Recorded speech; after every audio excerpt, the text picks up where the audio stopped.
हरिः ओम मंगलमूर्तये नमः। ओम गणाधिपतये नमः। यत्पादपङ्कजध्वानैः श्रुतयः श्रुतिमागता स्पन्दमाना हृदिदेशे ध्याये ब्रह्ममयं गुरुम्।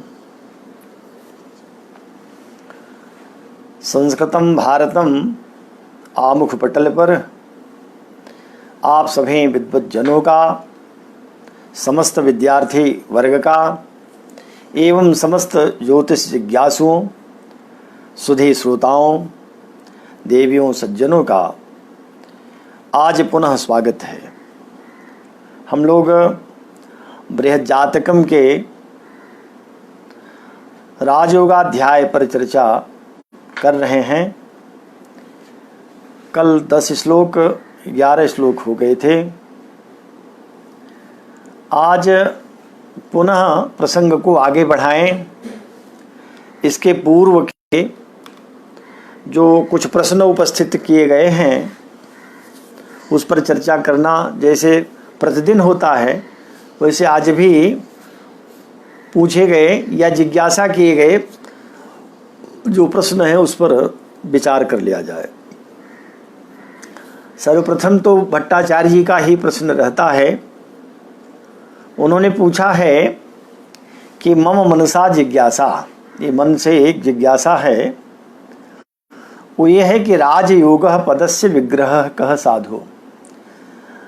राजयोग पद का विग्रह जो समास विग्रह करते हैं तो दो पदों को अलग करते हैं, उसको समास विग्रह कहते हैं। विग्रह तो इसमें दो पद है, एक तो राज पद है और दूसरा योग पद है। तो राजयोग पद में विग्रह क्या होगा, स्वयं उन्होंने 4 विकल्प रखा है।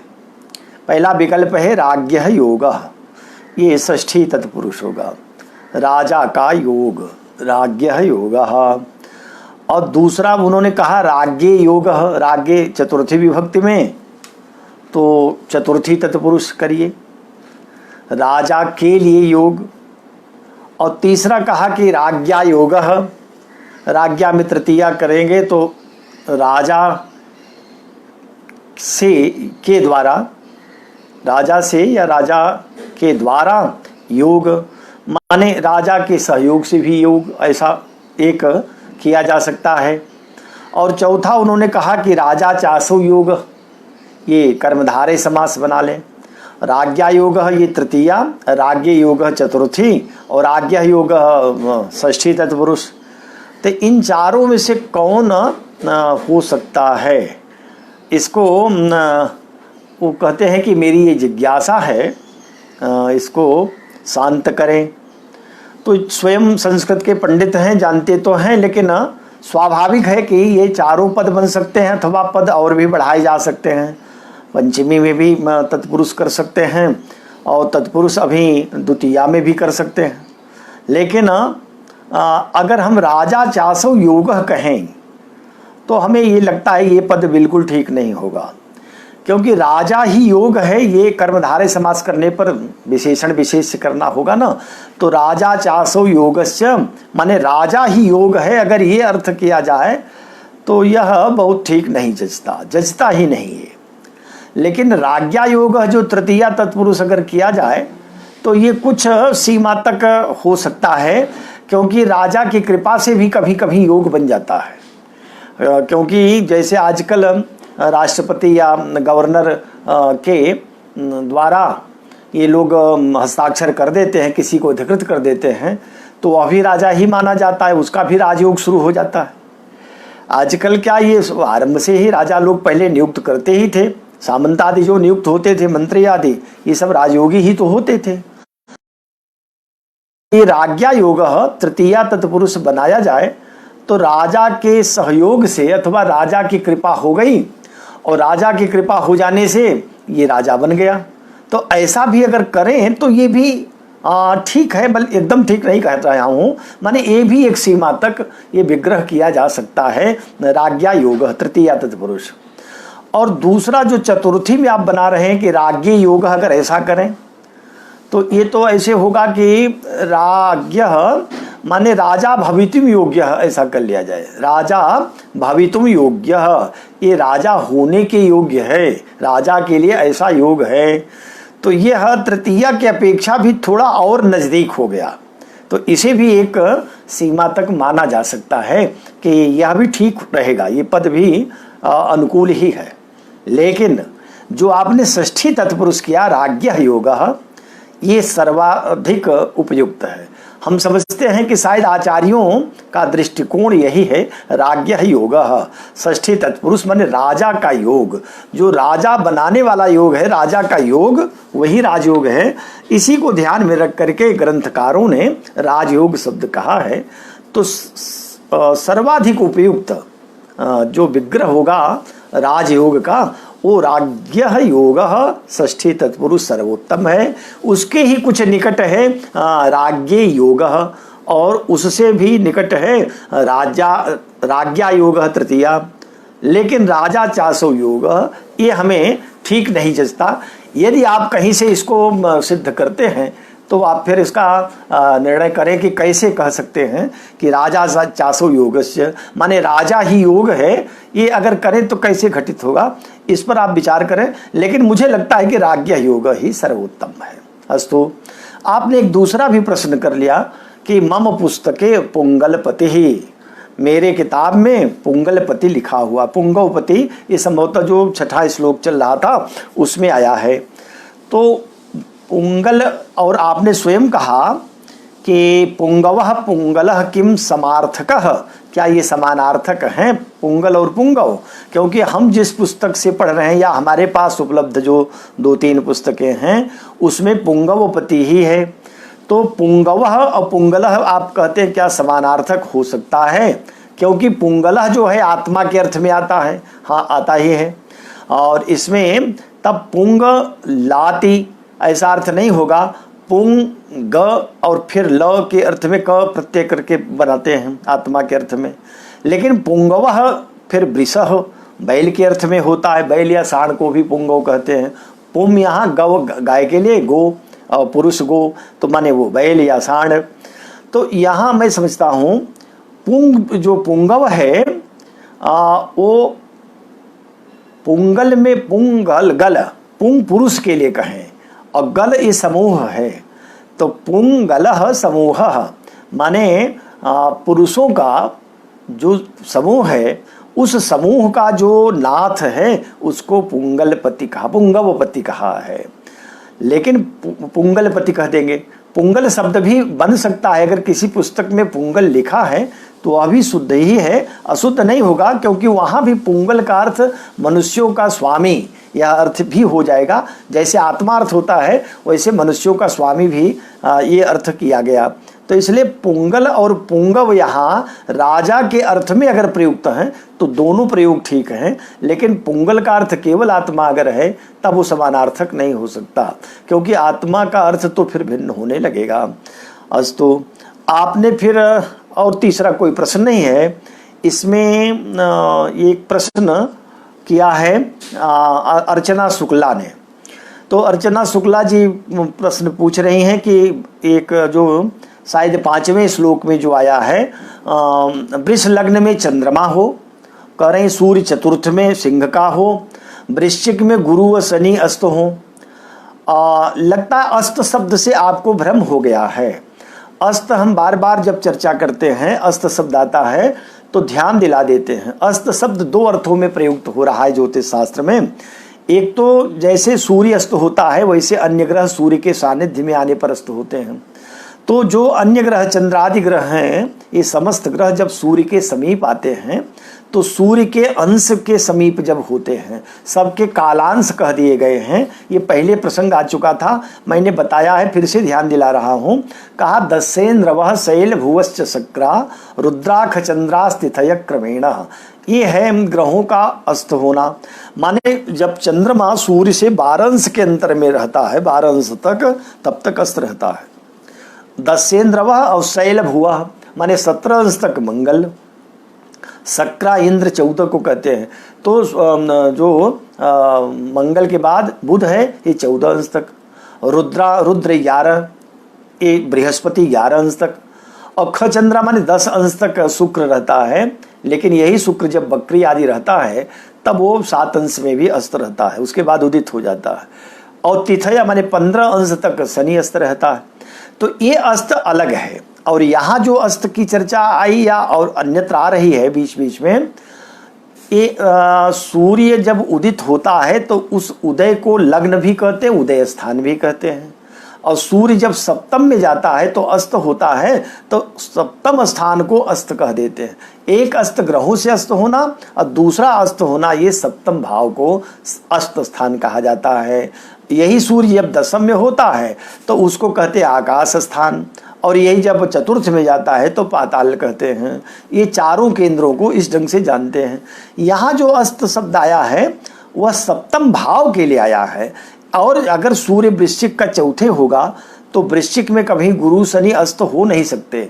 वृश्चिक में हो रहे गुरु शनि माने 7वें भाव में हो रहे हैं, इसलिए अस्त होना हम समझते हैं। शायद प्रश्न आपका या तो बहुत स्पष्ट नहीं हो पाया है, या अगर स्पष्ट है यही अर्थ ध्यान में रखकर कर रहे हैं तो अस्त यहाँ सप्तम के लिए कर लीजिएगा। ठीक है। अब एक सुधांशु रंजन जी मिश्र ने प्रश्न किया। वो कहते तृतीय श्लोक में वर्गोत्तम नवांश की बात तो आई है, यद्यपि वहाँ उच्च ग्रह तो नहीं कहा गया। अभी तक जितने ग्रह कहे गए थे उसमें कोई न कोई एक राजयोग उच्च ग्रह के द्वारा हो रहा था। पर तीसरा श्लोक ऐसा आया है जहां उच्च ग्रह की बात न कह करके वर्गोत्तम गते लगने कहा है। चंद्रेवाच चंद्र वर्जिते, चंद्रमा से वर्जित माने चंद्रमा की दृष्टि न हो, और लग्न में वर्गोत्तम हो, और वही लग्न भी हो वर्गोत्तम का हो भी लग्न, माने लग्न भी जिस राशि की हो वही राशि का नवांश भी हो, तब लग्न को वर्गोत्तम कहेंगे। वर्गोत्तम जो भी आएगा चाहे लग्न हो या ग्रह होते हैं, ये उच्च के समकक्ष ही फल देते हैं। भले उच्च नहीं कहे जा रहे हैं लेकिन उच्च के तुल्य ही इनका वर्गोत्तम का फल होता है। ये भी श्रेष्ठ राजयोग है। तो भले यहाँ उच्च ग्रह नहीं कहा लेकिन ये उच्च के समकक्ष ही है, उच्च के तुल्य ही है, इसलिए तीसरे में उच्च नहीं कहा, वर्गोत्तम ही कह दिया। फिर आपने कहा कि जो लग्न पर 4 आदि ग्रहों की दृष्टि कही गई है, 4 चतुरादि ग्रह दृष्टि कहा है, तो 4 ग्रहों से दृष्ट हो या 4 से अधिक हो, तब उसमें आप कह रहे हैं कि वो जो दृष्टि होगी क्या सप्तम दृष्टि ही होनी चाहिए। अगर सप्तम दृष्टि होगी तब तो सभी सप्तम में ही बैठेंगे, तभी लग्न को देख पाएंगे। इसलिए जहाँ कहीं भी दृष्टि शब्द आता है वहाँ सर्वत्र सभी दृष्टियों को, जो 7 दृष्टियाँ कही गई शुरू से, अगर आप इस बृहद जातकम के पारायण में साथ चल रहे होंगे तो ये प्रसंग जब आया होगा जहाँ जहाँ वहाँ आपने जाना होगा। तो 7वीं दृष्टि को ही न लें। 7वीं दृष्टि अगर कहीं अभीष्ट होता है किसी भी आचार्य को तब वो कहेगा पूर्ण दृष्टि, पूर्ण दृष्टि पड़ रही हो ग्रहों की, तब उसमें वो फल घटित होगा। यदि केवल दृष्टि की बात आवे तो सभी दृष्टियों को लेना चाहिए, उसमें कौन प्रबल पड़ेगा ये उसी क्रम से देख लेना चाहिए कि पूर्ण दृष्टि, फिर उसका तृतीयांश, द्वितीयांश और एक अंश। तो ये देख करके अपने आप अपने बुद्धि विवेक का प्रयोग करना चाहिए। अस्तु, ये अभी कल तक के जितने प्रश्न हैं उनका उत्तर हो गया। अब आए हम लोग बृहद जातकम का। कल 11 श्लोक तो हो गया था, 12वें श्लोक पर प्रसंग आकर के फिर समय समाप्त हो गया था। तो 12वें को एक बार सुन करके उस पर फिर हम लोग आगे चलते हैं। हाँ, 12वां श्लोक है अपि खल कुल जाता, अपि खल कुल जाता मानवा राज्य भाज किमुत नृप कुलोत्था प्रोक्त भूपाल योगः नृपति कुल समुत्था पार्थिवा वक्षमाणई भवत नृपति तुल्यस्तेषु बाल पुत्र। यहाँ कह रहे हैं आचार्य वराहमिहिर कि अपि खल कुल जाता, खल कुल माने नीच वंशोत्पन्न, जो नीच वंश में उत्पन्न हुआ हो वो भी। नीच वंश माने निकृष्ट अर्थ नहीं लेना चाहिए। नीच माने अगर कुल को उच्च और नीच किया गया तो इसका मतलब है कि वह छोटे निम्न जातियों में भी पैदा हुआ हो, निम्न वंश में भी पैदा हुआ हो, वह भी अगर इन योगों को प्राप्त कर रहा हो, ऐसा जातक जो बिल्कुल सामान्य किसी मजदूर वर्ग के यहाँ जन्म लिया हो। अपि खल खल माने दुष्ट होता है, पर यहाँ दुष्ट अर्थ नहीं है, वो निम्नता के अर्थ में है।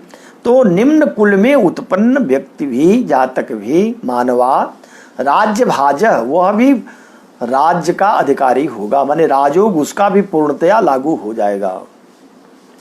किमुत नृप कुलोत्था, अगर नृप कुल में उत्पन्न हुआ हो, राजा के कुल में पैदा हुआ हो, तब किमुत, तब क्या कहना है, निश्चित ही वो तो राजा होगा। उसके लिए तो फिर कोई आश्चर्य नहीं, लेकिन आश्चर्य तो तब होता जब निम्न कुल का व्यक्ति हो जाए। जैसे चंद्रगुप्त मौर्य आदि हो गए। चंद्रगुप्त मौर्य तो बहुत ही सामान्य दासी का बेटा ही था। तो ऐसे लोग भी राजा हो जाते हैं तब, जबकि उनके भी ग्रह 5 ग्रह उच्च के हो जाते हैं, या जो अभी तक योग बताए गए इन योगों में कोई एक योग पड़ जाए तो राजयोगी होगा। किमुत नृपकुलोत्था, अगर नृपकुल का है तो निश्चित ही वो तो राजा होगा। प्रोक्त भूपाल योग, माने पूर्वोक्त जो भूपाल योग माने राजयोग कहे गए हैं, उन राजयोगों में अगर कोई पैदा हुआ निम्न कुल का तो वह तो राजा होगा। अगर उच्च कुल में, नृपकुल में पैदा हुआ है तब उसके राजा होने में कोई संशय नहीं है। नृपत्य कुल समुत्थाह, राजकुल में उत्पन्न होने वाला जो जातक है, पार्थिवा, वो राजा बनेगा, लेकिन कब बनेगा, वक्षमाणे, आगे जो योग अब कहे जाएंगे इन योगों में राजयोग तो रहेगा, लेकिन किसके लिए लागू होगा, नृपति कुल समुत्था, जो राजकुल में उत्पन्न हुआ होगा उसके लिए ये राजयोग कहे जा रहे हैं। लेकिन अगर वो राजा के यहाँ नहीं पैदा हुआ, सामान्य कुल में है, तब तो कहा तब भवत नृपति तुल्य, वो राजा तो नहीं होगा लेकिन राजा के तुल्य होगा, राजा के समान, माने धनाढ्य सुख समृद्धि वाला रहेगा। भवत नृप तुल्य स्तेषु भूपाल पुत्र, इन योगों में उत्पन्न होने वाला भूपाल पुत्र तो भूपाल ही होगा, लेकिन सामान्य कुल वाला राजा के तुल्य होगा। ये अर्थ एक बार फिर देखकर आगे बढ़ते हैं। अपिखल कुल जाता मानवा राज्य भाज, अभी तक जो पूर्वोक्त कहा कि प्रोक्त भूपाल हो गई, जो पहले भूपाल योग माने राजयोग कहे गए, इसमें उत्पन्न होने वाले नीच कुल के, निम्न कुल के जातक भी राजयोग वाले होंगे, वह भी राज सुख के भाजन माने पात्र बनेंगे। लेकिन किमुत नृप कुलोत्था, यदि राजा के कुल में पैदा हुआ है तब तो निश्चित ही राजा बनेगा। नृपति कुल समुत्था पार्थिवा वक्षमाणी, वक्षमाणी माने आगे कहे जाने वाले जो योग आ रहे हैं, इन योगों में जो उत्पन्न जातक होगा, यदि वह पार्थिवा राजा के वंश का है, नहीं, नृपति कुल समुत्था राजा के कुल में उत्पन्न हुआ होगा, तब पार्थिवा फिर राजा होगा। अन्यथा नृपति तुल्य भवति, अगर सामान्य कुल का है तो राजा के तुल्य होगा। तेषु भूपाल पुत्र, अब इन योगों को जो राजयोग वाले योग हैं आगे आचार्य कह रहे हैं। 13वें श्लोक में देखें, उच्च स्वत्रिकोण गैर बलिष्ठै त्रयाद्यैर भूपति वंशजा नरेन्द्राः पंचादिभिरन्य वंश जाता हीनैर वित्तयुतान भूमिपालाः। अर्थ होगा उच्च स्वत्रिकोण गई, स्वत्रिकोण गई अथवा उच्च, उच्च में हो, स्व राशि में अपने हो, या त्रिकोण गई, स्वत्रिकोण गई माने त्रिकोण में हो, मूल त्रिकोण का हो चाहे उच्च का हो या स्वस्थ हो। स्वस्थ माने अपने घर का भी हो, तो अपने घर के ग्रह भी स्वस्थ कहे जाते हैं। स्वस्थ माने स्वे स्थित, अपने में जो स्थित है, स्वस्मिन स्थित, जो अपने ही घर में स्थित हो। और स्वस्थ व्यक्ति भी तभी होता है जब वो अपने घर में ही रहता है। अपने घर से बाहर निकला कि निश्चित ही कष्ट हो जाएगा, तो कष्ट होगा, आजकल तो विशेष करके वर्जित ही है, लेकिन अपने घर का होने का मतलब है यहाँ स्व माने आत्मा, स्वज्ञाति धनाख्यायाम, अपने आत्मा में जो स्थित होता है वो परम सुखी रहता है, उसी को स्वस्थ कहते हैं। जब हम लोग रात्रि में सुसुप्ति अवस्था में होते हैं तो स्वाभाविक है कि उस समय परम सुखी रहते हैं, किसी का भय नहीं है, न किसी चीज की चिंता है, न कोई सिर पर भार है, सब भार उतार करके निश्चिंत होकर सुसुप्त में जब जाते हैं तो आत्मा में मिल जाते हैं। अब हम कौन हैं, किस जाति के हैं, क्या नाम है, कौन सा धर्म है, कितना धन है, कौन बाल बच्चे हैं, कौन माता पिता हैं, या जितने भी हमारे दुनियादारी के संबंध हैं, यहाँ तक कि स्वतः का भी, स्वयं का नाम भी, अपना पद भी, ये सब गायब हो जाता है सुसुप्ति में। तब हम स्वस्थ रहते हैं, क्योंकि स्व में स्थित हो जाते हैं। यही स्वस्थ है, स्वस्थ होना। और ग्रहों के लिए स्वस्थ का अर्थ यही है। वो जब कहा कि दीपः स्वस्थः प्रमुदितः आदि, तो वहाँ यही अर्थ है। तभी एक राजयोग जो कहा गया कि त्रिभिरुच्चै भवे राजा, 3 ग्रह उच्च के हों तो राजा हो जाते हैं। त्रिभि स्वस्थैश्च मंत्रिणः, और 3 ग्रह स्वस्थ हों माने अपने राशि के हों, मूल त्रिकोण के हों, तो मंत्री बन जाता है। और त्रिभिर नीचे भवे दासः, 3 ग्रह नीच के हो जाए, नीच भंग आदि न हो, तो दास होते हैं। दास माने सेवक वृत्ति होती है।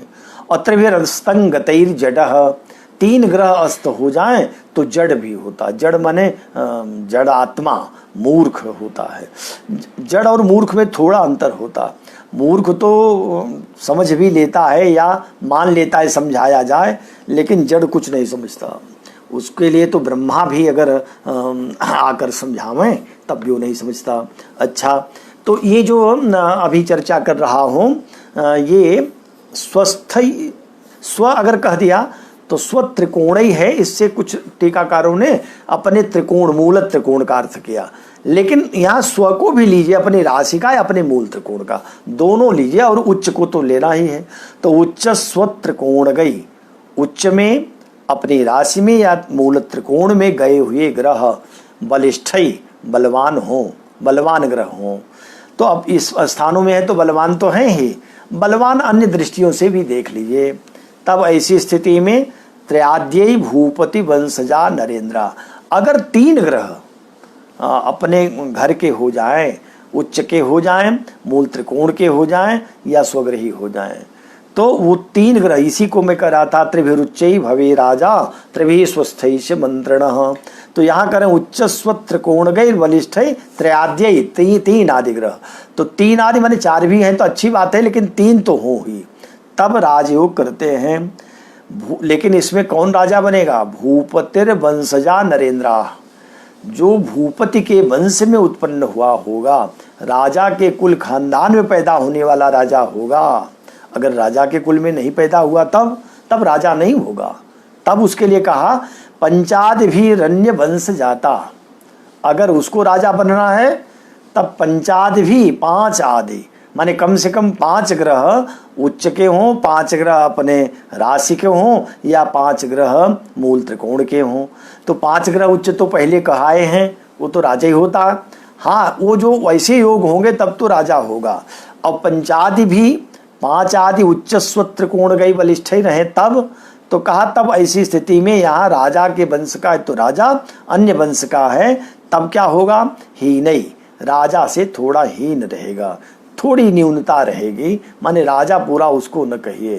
तब वो कहा वित्त युता, हाँ वित्त युता रहेगा, धन युता होगा, न भूमिपाला, भूमिपाल नहीं होगा, राजा नहीं होगा, लेकिन वित्त युता, बहुत धनाढ़ रहेगा। पैसा इतना होगा कि अधिकार भले बहुत न हो, पर धन आदि से संपन्नता राजा की तुल्य ही रहेगी।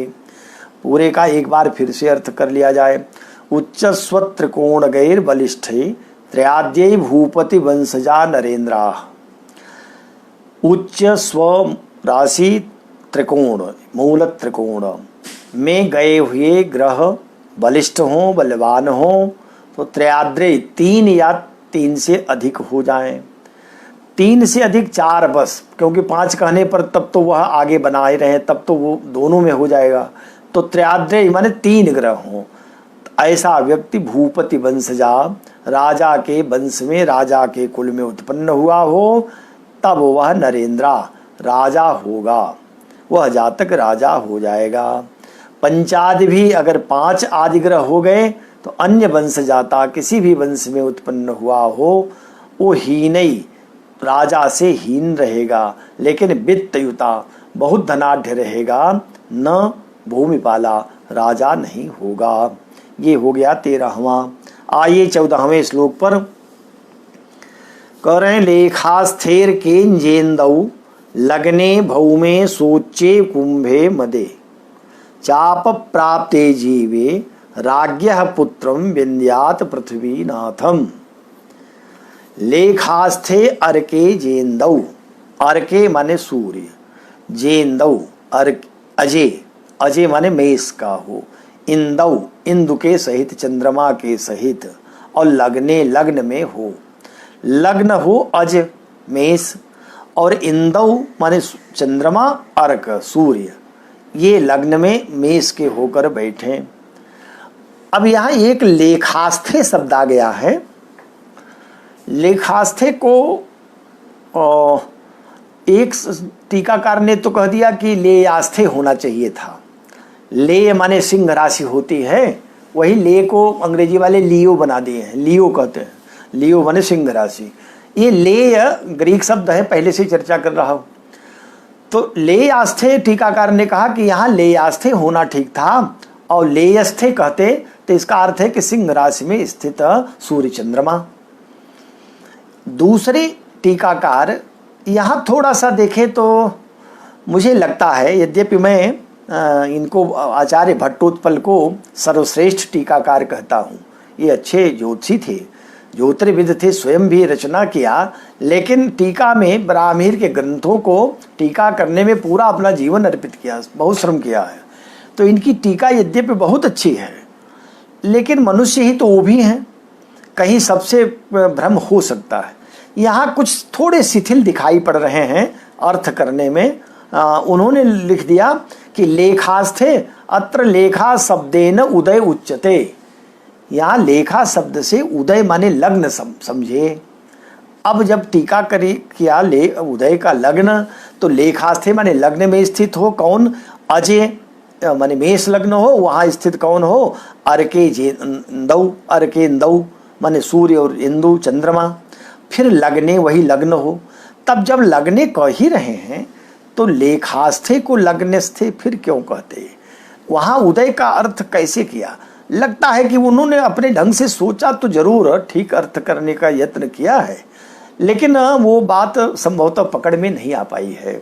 मैं समझता हूँ कि यहाँ लेखास्थे सही है, गलत नहीं है। ब्राह्मीर को लेखास्थे ही अभीष्ट था, उसमें कोई परिवर्तन नहीं है। तब अर्थ कैसे किया जाए? तो वो यहाँ लेखास्थे को कहना चाहिए कि लब्धोदया जो अर्थ लोगों ने किया, लब्धोदया भी अर्थ ठीक नहीं है। यहाँ उदय के स्थान पर लेखा माने चंद्र लेखा, चंद्रमा की एक किरण, जो 16 कुल किरणें मानी गई चंद्रमा की, इसीलिए राकापति सोडस उगहि तारागण समुदाय सकल गिरि निदौ लाई बिनु रवि रात न जाए। रात्रि तभी खत्म होगी जब सूर्य निकलेंगे। चाहे तो जितने पर्वत पृथ्वी पर हैं सब में आग लगाकर जला दिया जाए, तब भी दिन नहीं होगा, वो रात्रि ही रह जाएगी। राकापति चंद्रमा भी 16 कलाओं से उदित हो जाए। चंद्रमा की 16 कला है, तो 16 कला में जो 16वीं कला है वो तो अमावस्या है, वहाँ तो बिल्कुल चंद्रमा दिखाई नहीं पड़ेगा, पूर्णिमा को पूर्ण दिखाई पड़ेगा। अब एक कला उसकी घटती है चतुर्दशी को, चतुर्दशी को एक कला कम रहती, पूर्णिमा को पूर्ण हो जाती। लेकिन कृष्ण पक्ष की चतुर्दशी को चंद्रमा की बस एक कला शेष रह जाती है, और जब प्रतिपदा को तो दिखाई नहीं पड़ता, लेकिन द्वितीया को एक कला चंद्रमा दिखाई पड़ता है। तो ये दोनों स्थितियों में अभी चंद्रमा द्वितीया का हो, यह अर्थ किया जाए लेखास्थे का, क्योंकि जब चंद्रमा सूर्य के साथ रहेगा तो अस्त तो रहेगा, सूर्य के साथ चंद्रमा अस्त रहेगा, लेकिन सूर्य से थोड़ी दूरी हो रही है, 12 अंश तक अस्त रहेगा। तो सूर्य मेष का आरंभिक बिंदुओं में हो और द्वितीया का चंद्रमा जब एक कला युक्त हो जाए, अथवा सूर्य मेष का रहे, चंद्रमा कृष्ण पक्ष की चतुर्दशी जब एक कला रह जाती है तब का हो। दोनों स्थितियों में राजयोग बन सकता है, क्योंकि कालिदास ने भी कुमार संभवम में और किरातार्जुनीयम में भी, अन्यत्र आप देखेंगे तो ये चंद्रमसीव लेखा, वो कालिदास ने कहा चांद्रमसीव लेखा, चंद्रमा की एक रेखा जैसे शेष रह जाती है, तो वहां लेखा शब्द रेखा के लिए है और चंद्रमा की एक कला, एक रेखा। और यह अर्थ तभी घटित होगा जब हम सूर्य के साथ चंद्रमा में राजयोग बनाएंगे, तो स्वाभाविक है कि चंद्रमा अस्त रहेगा।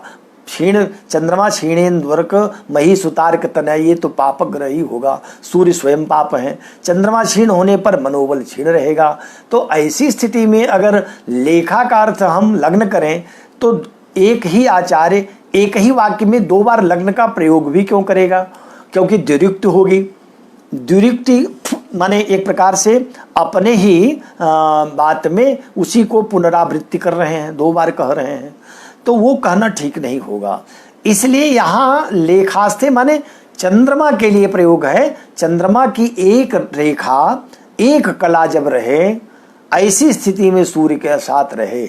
अगर वो अमावस्या का होगा, प्रतिपदा का, तब नहीं घटित होगा। वो चतुर्दशी कृष्ण पक्ष की हो सकती है, शुक्ल पक्ष की द्वितीया, दोनों में चंद्रमा सूर्य के साथ रह सकता है। ऐसी चंद्रमा को सूर्य के साथ रहने पर ये राजयोग बराहमिहिर को अभीष्ट है।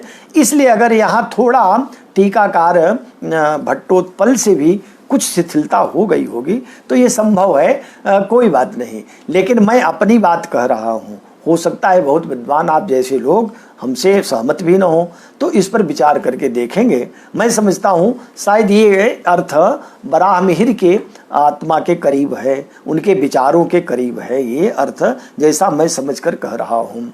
तो अब फिर से देख ले, लेख हास्थेर के जेंदौ लग्ने, लग्न तो हो अजय मेष का, वहाँ एक रेखा, एक कला युक्त चंद्रमा सूर्य के साथ हो, स्थित हो मेष में। मेष का सूर्य तो निश्चित ही उच्च का होगा, बलवान रहेगा। अब करें भव में स्वेच्छे, सोचे, भव में सोचे, भव माने मंगल अपने उच्च का हो, उच्च का हो करके स्थित हो। कुंभे मंदे, मंदे माने शनि कुंभ में हो, कुंभ राशि का शनि हो, मकर का मंगल हो और सूर्य मेष का हो, लेकिन सूर्य के साथ चंद्रमा भी। जी, व्यवधान क्षण भर के लिए नेट की समस्या कारण है। हाँ, तो ये 14वां श्लोक पूर्ण हुआ। कह रहे हैं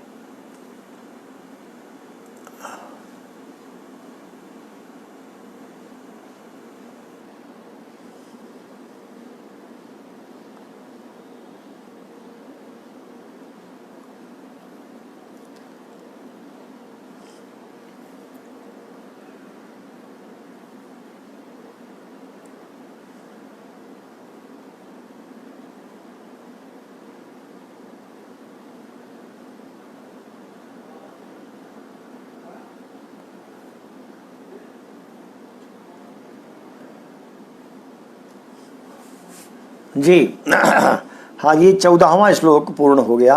इस श्लोक में आचार्य ने एक बात ही कही, केवल जो पृथ्वीनाथम, पृथ्वीनाथ उसी को जानिए, माने राजा का योग, जो राज्ञः पुत्रम, राजा का पुत्र है, माने राजा के यहाँ उत्पन्न जातक ही राजयोग वाला होगा।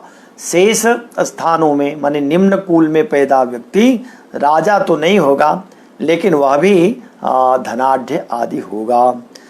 पूरा इस श्लोक का अर्थ एक बार, लेखास्थेर के जेंदौ, अज मेष लग्न हो, वहाँ एक किरण से युक्त, एक रेखा से युक्त चंद्रमा सूर्य के साथ हो, लग्ने भव में, हाँ लग्न हो, और भव में सोचे, मंगल अपने उच्च राशि मकर का हो, कुंभे मंदे और शनि कुंभ राशि का हो, चाप प्राप्ति जीवे, बृहस्पति धनु राशि का हो, तब ऐसी स्थिति में राज्ञः पुत्रम, राजा का पुत्र, पृथ्वीनाथम विन्द्यात्, उसको पृथ्वीनाथ जानना चाहिए। ऐसे योग में उत्पन्न राजा का पुत्र ही राजा होगा। शेष जो होंगे वो राजा तो नहीं, लेकिन राजा के तुल्य अथवा धनाढ़ होंगे। फिर अगला श्लोक 15वां आप देखें, स्वर्छे शुक्रे पातालस्थे धर्मस्थानम प्राप्ते चंद्रे दुश्चिक्यांग प्राप्ति प्राप्तै शेषैर्जातः स्वामी भूमे। कह रहे हैं स्वरछे शुक्रे, शुक्र अपने राशि का हो, स्वरछे माने अपनी राशि का। अब वो तुला का भी हो सकता है और वृष का भी हो सकता है। पातालस्थे, लेकिन पाताल में हो, पाताल माने चौथे स्थान में हो, शुक्र अपने राशि का हो करके चौथे भाव में विद्यमान हो। धर्म स्थानम प्राप्ते चंद्रे, और चंद्रमा धर्म स्थान नवम स्थान में बैठा हो। तथा दुश्चिक्यांग प्राप्ति प्राप्ति, दुश्चिक्य माने तृतीय स्थान, अंग माने लग्न स्थान और प्राप्ति माने एकादश स्थान, लाभ स्थान। तो तीसरे दुश्चिक्य में, अंग लग्न में या प्राप्ति माने एकादश स्थान में शेषैर प्राप्ति, शेष ग्रह प्राप्त हो। बाकी जितने ग्रह बच रहे हैं चंद्रमा शुक्र को छोड़ करके, शुक्र तो चौथे हो गया, चौथे का शुक्र और दसम का बलवान माना जाता है। बलवान तो दिग्बली तो उसको चौथे में प्राप्त है दिग्बल, लेकिन दसम और चतुर्थ के शुक्र की राजयोग में गणना की गई है। ये आचार्य बराहमिहिर तो करते ही हैं, अन्य आचार्य भी प्राचीन और जो बाद के आचार्य हैं सब ने माना। ये एक इनका अब्दुल रहीम खान खाना, अब्दुल रहीम का खान खाना रहीम दास को कहते हैं, बड़े भक्त हुए ये। यद्यपि जन्म तो मुस्लिम परिवार में हुआ, थे तो इस्लाम धर्म के, लेकिन हिंदू धर्म विशेष करके सनातन धर्म में भगवान श्री कृष्ण के चरणों में इनकी बड़ी प्रीति थी। इन्होंने एक ज्योतिष का ग्रंथ भी लिखा जिस ग्रंथ का नाम है खेट कौतुकम।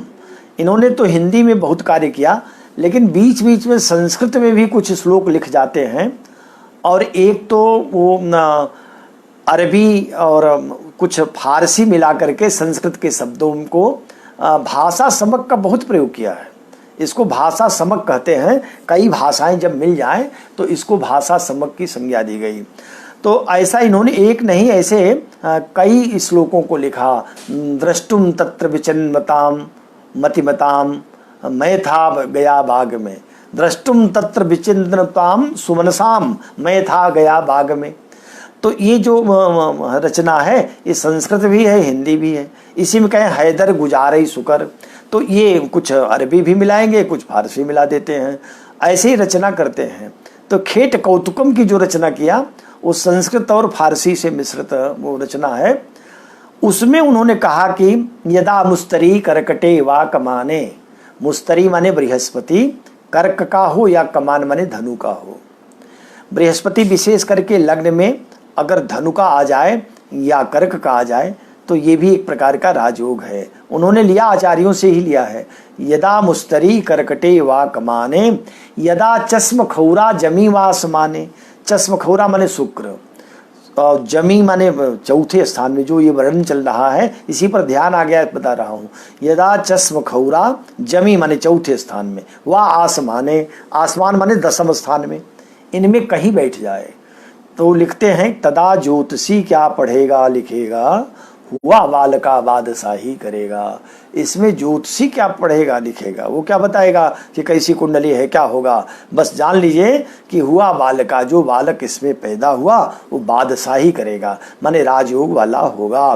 तो यहाँ राजयोग बता रहे हैं। स्वरछे शुक्रे पातालस्थे, पाताल में स्थित हो माने चतुर्थ भाव में शुक्र किसका हो, स्वरछे अपने राशि का हो। तथा धर्म स्थानम प्राप्ति चंद्रे, चंद्रमा धर्म स्थान माने नवम स्थान में हो।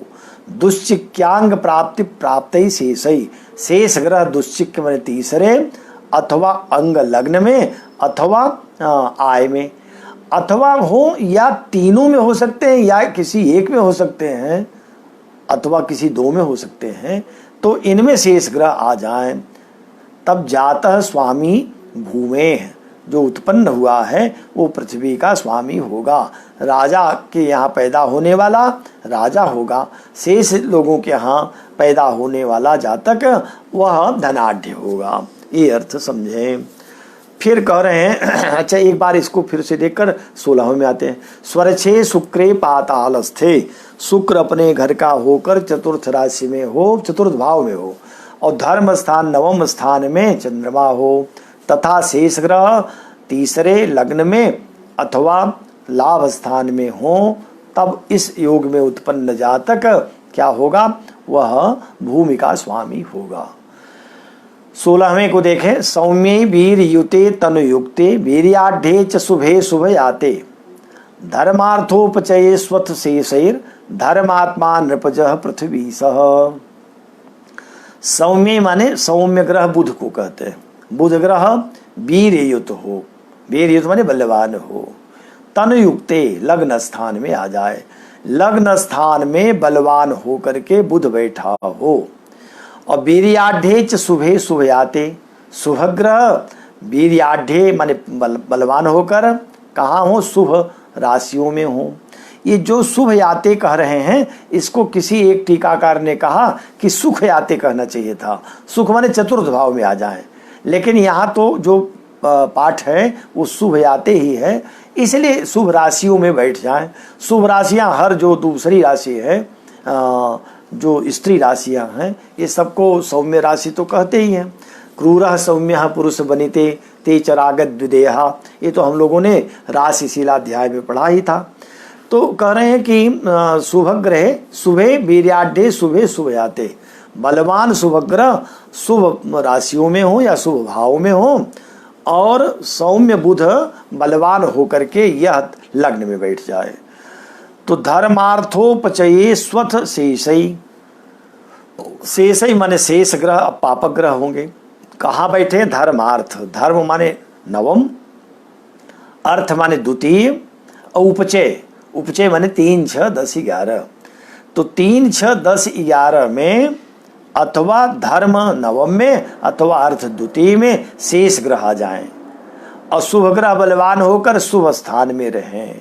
केवल भौम सौम्य माने बुध ये बलवान होकर लग्न में स्थित हो जाए, तब धर्मात्मा नृपजः पृथ्वी सह, जो उत्पन्न जातक होगा वो पृथ्वी का स्वामी होगा, लेकिन वह धर्मात्मा भी होगा। ये राजा के कुल में उत्पन्न बालक ही राजा होगा, अन्य कुलों में उत्पन्न सामान्य धनाढ़ रहेगा, लेकिन धर्मात्मा तो रहेगा। तो फिर से एक बार अर्थ देख लें, सौम्ये वीर युते तनुयुक्ते, सौम्य माने बुध ग्रह बलवान होकर के तनु माने लग्न में स्थित हो जाए, वीर्याढ़े च शुभे शुभयाते, बलवान होकर शुभ ग्रह शुभ स्थानों में आ जाए। अगर टीकाकार जो कह रहे हैं सुख याते, यह भी अर्थ किया जाए तो घटित हो सकता है, तो चतुर्थ में शुभ ग्रह स्थित हो जाए। अब शुभ ग्रह अगर चतुर्थ में स्थित हो तो शुक्र और बुध का कभी कभी ये स्थिति बन जाती है, तो ये घटित हो सकता है। लेकिन अगर कहें कि बुध तो लग्न में हो और पापक ग्रह धर्मार्थ उपचय, लेकिन अर्थ कह दिया है तो घटित हो जाएगा। तो धर्मार्थ माने धर्म में नवम में, अर्थ में द्वितीय में, उपचय स्थानों में कौन हो जाए, शेष ग्रह।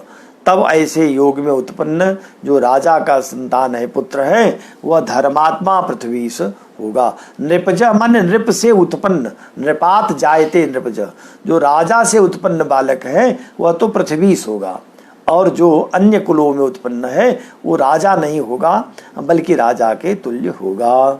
ये 16 श्लोक के अर्थ पूरे हो गए। अब आइए 17वें में।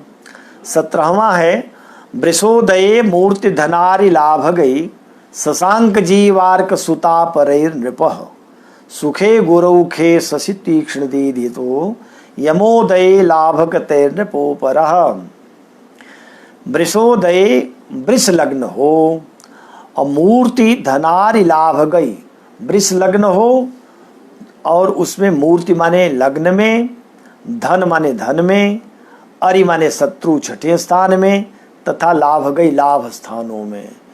इनमें कौन ग्रह हो तो गिना दिया, शशांक जीवार्क सुता अपरैर नृपः।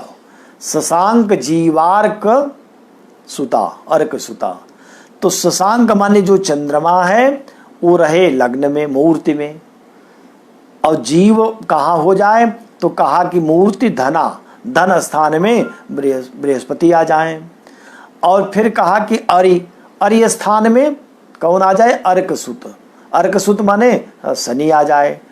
और अपरई जो दूसरे ग्रह हैं वो लाभ गई, लाभ स्थान में चले जाएं तो नृपः राजा का योग होगा। ये कौन राजा का योग माने राजकुल में उत्पन्न व्यक्ति राजा होगा। सुखे गुरौ खे शशि तीक्ष्ण दीधि, तो सुखे गुरौ, अब एक योग तो ये हो गया। अब दूसरे स्थान में गुरु हो, चतुर्थ स्थान में। खे शशि, खे माने आकाशे, दसम स्थान में शशि चंद्रमा हो। और तीक्ष्ण दीधितौ, तीक्ष्ण दीधित माने सूर्य, सूर्य भी खे, सूर्य चंद्रमा ये दसम में हो जाएं, चंद्रमा सूर्य दोनों दसम में आ जाएं और बृहस्पति चतुर्थ में हो। सुखे गुरौ खे शशि तीक्ष्ण दीधितौ, शशि चंद्रमा तीक्ष्ण दीधितौ माने सूर्य खे दसम में आवे। यमोदय, यम माने शनि, उदय लग्न में हो जाए तो लग्न में शनि आ जाए। लाभ गतैर अपरह, दूसरे जो ग्रह हैं वो लाभ में चले जाएं तो ये भी अपरह नृप, ये भी दूसरा राजयोग। अथवा अपरह माने ग्रहों को दूसरे ग्रह लाभ में जाएं तो ये भी नृप योग हो रहा है। माने दो प्रकार के राजयोगों को बताया। अब ये 17वें को एक बार फिर दोहरा लें। वृषोदय, वृष लग्न हो, उसमें मूर्ति, मूर्ति माने वृष लग्न हो, चंद्रमा बैठा हो। और धनारी, धनारी लाभ गई, मूर्ति धनारी लाभ गई। वृष लग्न में चंद्रमा, मूर्ति वही है, वही लग्न है। अब वृषोदय कह ही दिया तो वृष लग्न हो और मूर्ति माने वही लग्न में चंद्रमा आगे आ जाएगा, शशांक जीवार्क, चंद्रमा मूर्ति माने लग्न में हो। धनारी लाभ गई, धन में शशांक जीव बृहस्पति धन स्थान में हो। और अर्य स्थान में अर्क सुत, अर्क सुत माने शनि कहाँ हो तो छठे स्थान में हो। अपरई लाभ गई, जो और ग्रह हैं वो लाभ माने एकादश स्थान में आ जाएं तो नृपः राजयोग होगा। दूसरा एक और राजयोग इसी में, इसी श्लोक में, सुखे गुरौ, सुख स्थान में गुरु हो, चौथे स्थान में बृहस्पति। खे शशि तीक्ष्ण दीधितौ, दसम स्थान में चंद्रमा और सूर्य हो जाए। यमोदय, शनि लग्न में आ जाए। लाभ गतैर अपरह, अन्य जो ग्रह हैं वो लाभ स्थान माने 11 में चले जाएं तो ऐसी स्थिति में भी नृपः राजा का योग होता है।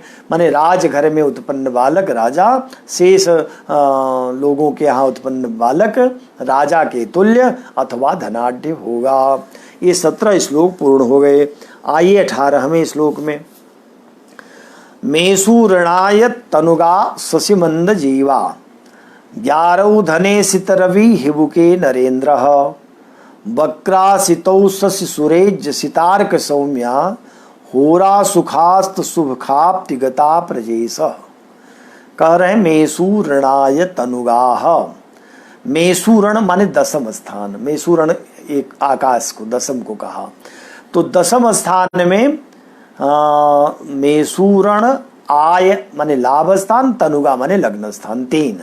मेषु ऋणाय तनुगा, कौन कौन बैठे हो? शशिमंद जीवा, शशि माने चंद्रमा मेषु ऋण दसम स्थान में हो। मंद हो आय लाभ स्थान में, मंद माने शनि हो। और तनुगा, तनु माने लग्न में, जीवा माने बृहस्पति हो। 11 धने, ज्ञ अरौ आरौ, ज्ञ आरौ, आर माने मंगल, ज्ञ माने बुध, बुध और मंगल दोनों धने धन स्थान में स्थित हो जाएं। अब यहाँ तो सूर्य की बात नहीं, शशि चंद्रमा मेषु ऋण दसम में, मंद आय लाभ में, तनुगा जीव बृहस्पति लग्न में, तथा 11 धने बुध और मंगल धन में आ जाएं दूसरे स्थान में। सित रवि हिबुके, हाँ हिबुक माने चतुर्थ में, सित और रवि, सित माने शुक्र और रवि माने सूर्य, शुक्र और सूर्य चतुर्थ में आ जाएं तो धन में अगर मंगल है बुध है तो चौथे ठीक है, हो ही सकता है, इतना तो चल जाएगा। सित रवि, शुक्र और रवि माने सूर्य चतुर्थ में हो और दूसरे में बुध मंगल हो, तब नरेंद्र, इसमें नरेंद्र का जन्म होता है, माने राजयोग होगा। हाँ बस शर्त पहले बता दिया कि ये राजा के यहाँ उत्पन्न ही राजा होगा, शेष के यहाँ उत्पन्न व्यक्ति वो ढंग माने धनाढ्य होगा या राजा के तुल्य होगा। फिर अगला एक और बता दे रहे हैं इसी में दूसरा योग भी राजयोग का। वक्रासितौ शशि सुरेज सितार्क सौम्या। वक्र माने मंगल, असित माने शनि, तो शनि और मंगल दोनों कहाँ हो आगे कहेंगे। शशि सुरेज, शशि माने चंद्रमा और सुरेज माने बृहस्पति, तथा सित, सित माने शुक्र, अर्क, अर्क माने सूर्य और सौम्या, सौम्य माने बुध। कहाँ हो ये सब? होरा सुखास्त शुभ खाप्ति गता प्रजेश। तो वक्रासितौ जो मंगल शनि हैं ये लग्न, दोनों लग्न में आ जाएं, क्योंकि होरा आया ना, होरा बने लग्न, तो वक्रासितौ होरा, मंगल और शनि लग्न में आ जाएं, दोनों एक साथ लग्न में हो। और शशि चंद्रमा जो हो इसको कहेंगे होरा सुख, सुख माने चतुर्थ में आ जाए, तो चंद्रमा चतुर्थ में आ जाए। सुरेज, सूरज कहाँ हो जाए? अस्त, अस्त माने सप्तम में, सूरज माने बृहस्पति और अस्त माने सप्तम में आ जाए, बृहस्पति सप्तम में हो जाए। तथा सित, सित कहाँ आ जाए? शुभ, शुभ खाप्ति, सितार्क, सितार्क सौम्या, तो सितार्क माने सित शुक्र अर्क और सूर्य, ये कहाँ हो जाए? तो कहा कि यह सुखाप्ति, सुख शुभाप्ति, शुभ खाप्ति है, ख माने दसम, दसम स्थान में आ जाए। तथा आप्ति गता, आप्ति गता प्रजेश, और जो अन्य ग्रह हैं वह आ जाए आप्ति माने एकादश में, तब प्रजेश ये राजयोग होगा। फिर से एक बार देख लें, राजयोग माने राजा के यहाँ पैदा होने वाला राजा होगा, शेष धनाढ्य या राजतुल्य होंगे। एक बार फिर से पूरे कार देखें। मेषुरणाय तनुगा शशि मंद जीवा। मेषुरण माने दसम स्थान में शशि चंद्रमा हो और आय स्थान में मंद शनि हो, तथा तनुगा लग्न में जीवा बृहस्पति हो। 11 धने मंगल और बुध धन स्थान में हो, सित रवि हिबुके और शुक्र और सूर्य हिबुक माने चतुर्थ स्थान में हो, तो नरेंद्र ये राजा का योग होगा। राजा के यहाँ पैदा होने वाला राजा, शेष धनाढ्य राजा के तुल्य।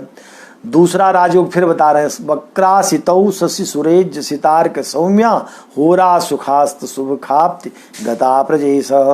वक्रासितौ, वक्र माने मंगल, असितौ माने शनि, मंगल शनि दोनों होरा माने लग्न में हो जाएं। तथा शशि, शशि माने चंद्रमा, ये कहाँ हो? सुख में हो जाए। तथा सुरेज माने बृहस्पति, अस्त माने सप्तम में हो जाए। तथा सित, सित माने शुक्र, ये कहाँ आ जाए? तो शुभ ख दसम में आ जाए। तथा अर्क, अर्क माने सूर्य, सूर्य ख माने दसम में आ जाए। तथा सौम्या अन्य जो ग्रह हैं बुधादि, वो कहाँ चले जाएं? बुध, तो कहा कि आप्ति, आप्ति माने एकादश स्थान में, तब यह भी प्रजेश, प्रजा का ईश माने राजा का योग होता है। इस योग में उत्पन्न राजा का पुत्र राजा होगा। शेष स्थानों में पैदा हुआ जो जातक है वह क्या हो जाएगा? वह धनाढ्य होगा या धनाढ्य के साथ साथ राजा के तुल्य होगा। अभी 2 श्लोक बच रहे हैं और समय कह रहा है कि हम अब आगे गवाही नहीं देंगे, तो ये कोई बात नहीं, इसी एक श्लोक को फिर से एक बार और पढ़ देते हैं, क्योंकि एक श्लोक तो रह ही जाएगा, योग बच रहे हैं।